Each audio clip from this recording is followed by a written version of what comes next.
The truly incredible GreenSmart Pot. A smarter way to grow.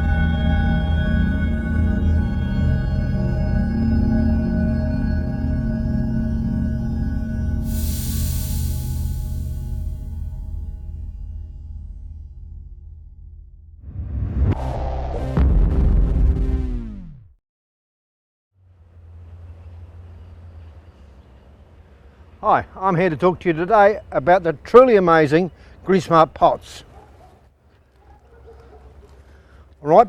I'm standing right in front of a what you would call probably a lettuce jungle. I got a little bit carried away when I did this.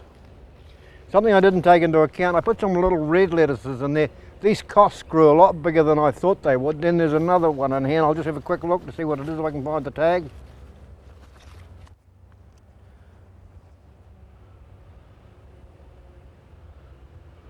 My arm is not long enough to read the name on it.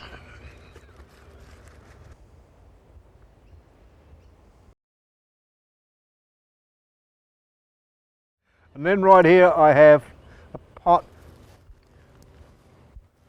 This has got iceberg lettuces in it. I think, if I remember correctly, there's something like about 10 of them in here. In this pot, when I didn't realise that, mixing the three varieties of lettuces, I went to the book that was supplied to me in a PDF file.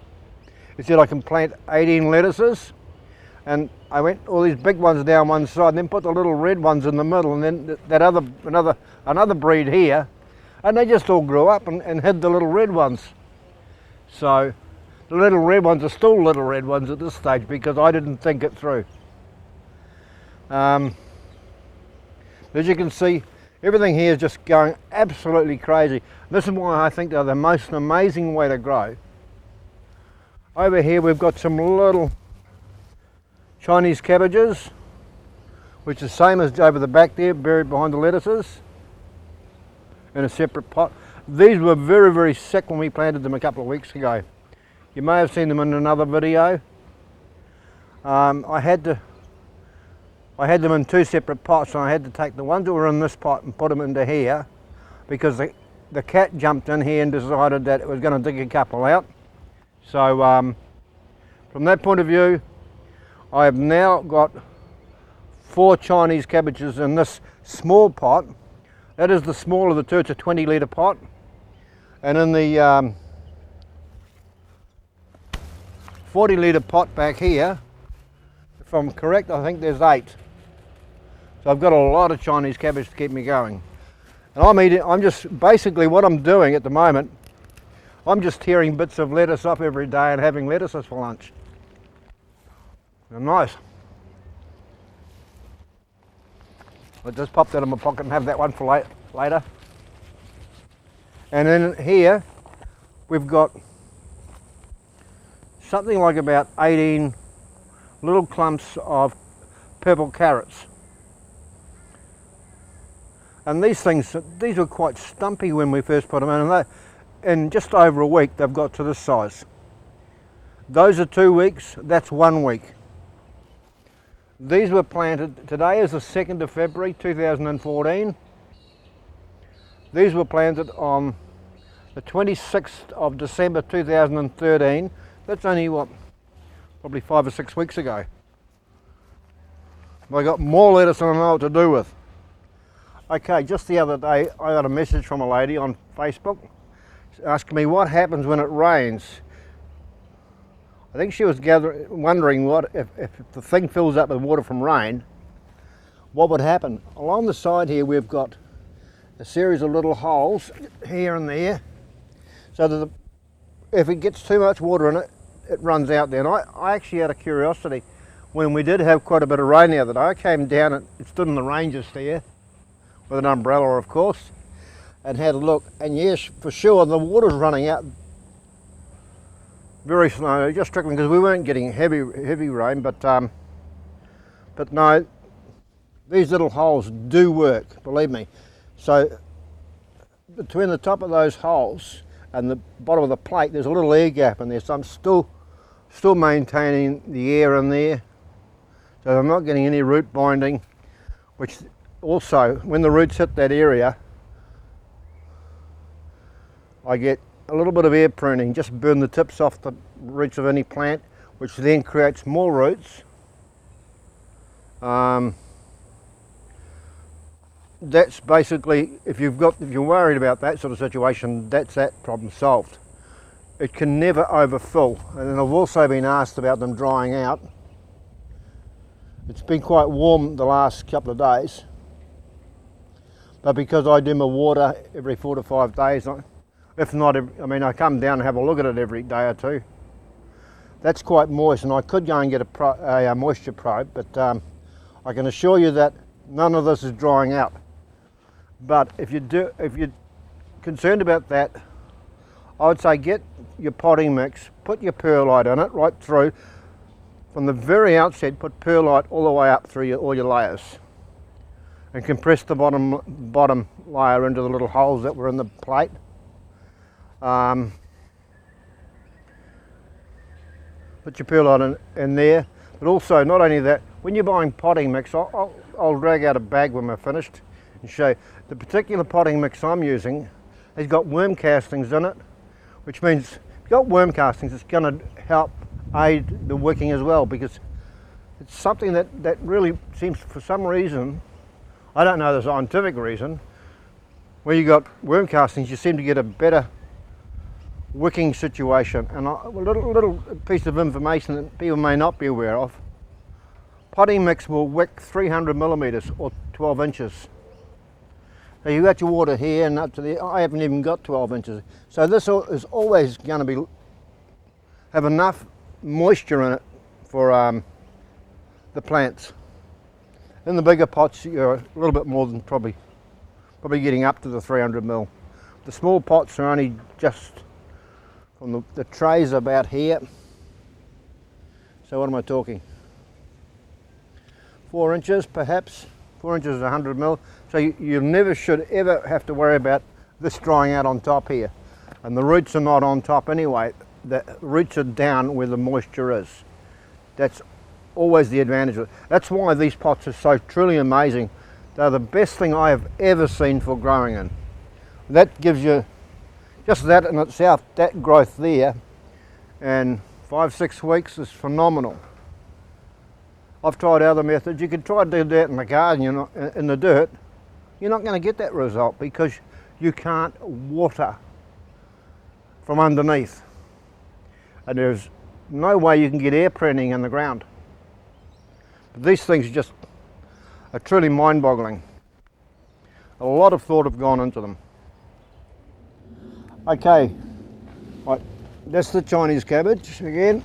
And here we got our watermelon, all planted on the same day, back on the 26th of December. See, it's flowering. It shouldn't be too long before I get some watermelons. It's climbed out of its pot. As long as it doesn't climb in with the beans, I'm fine. As I said, next weekend we're going to move all the stuff and reset it all, because I want to get black poly down so that all the ground looks pretty. These are the beans I put in here. They're a butter bean. That's 2 weeks old. The corn's 2 weeks old. It was done the same time as that last lot of Chinese cabbage. And these sweet corn were put in the same day. You might be wondering why I've got a hose sitting here beside me. Well, I wouldn't suggest hooking your hose to your water mains, because you'll end up with too much water pressure, and the trouble is, if you turn it on and you do your filler and try to do your water that way, you're going to have too much pressure.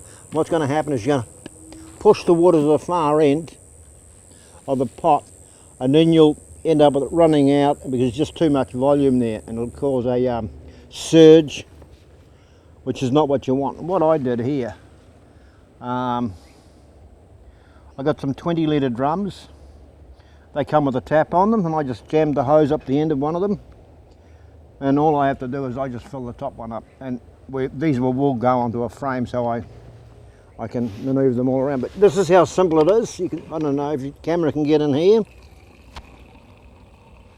All I do is I just do that, sit here, till it comes to the right level, and I'm almost there. These are only watered a couple of days ago, so this is how simple I've made it. Normally, the normal procedure is to get a water can, but what I've found, because for my situation, I've a back that doesn't work. My back, because my left arm doesn't work well, has difficulty holding a water can steady over those, particularly if it's got sort of 10-20 litres in it. So what I did is I decided to come up with another idea which works just as well. And if picking up a heavy water can is an issue to you, get a piece of hose and try and find these drums. You can find them in a lot of hardware stores. Get them with the tap, make sure that they're the size of a piece of garden, the outlet on the tap's the size of a garden hose. Cut a length of garden hose off, shove it up over the end of it, then just put an ordinary garden fitting on it. Really saves a lot of work. Yeah, I mean that's a little bit, we're very, very hot today, that's a little bit dry on the top, but that's no issue, because if I push my finger down into the dirt, it's very moist. Same into that one. You'll always get a little bit of hardening of the soil on top on a very, very hot day, even though you've got moisture. Just always bear in mind, the roots are not on top, they're down to where the wicking is really happening in that lower section here. But yeah, that's the watermelon and the Chinese cabbage again. That is amazing growth. It's the best I've ever seen with a watermelon. I've never had it like that before. It's got me a little bit concerned. Looks like the day of the triffids.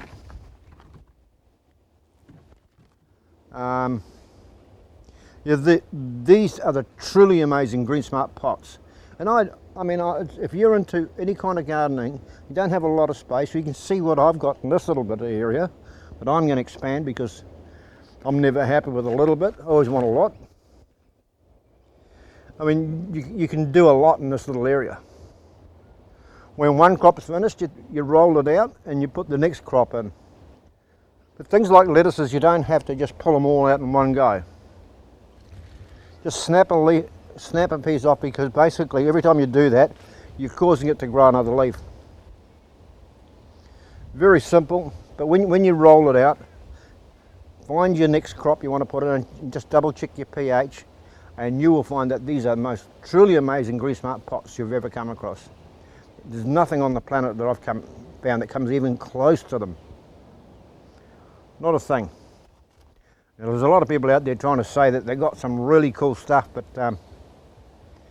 for maintenance, these just blow it all out of the water. And the growth is just amazing. Okay, thank you.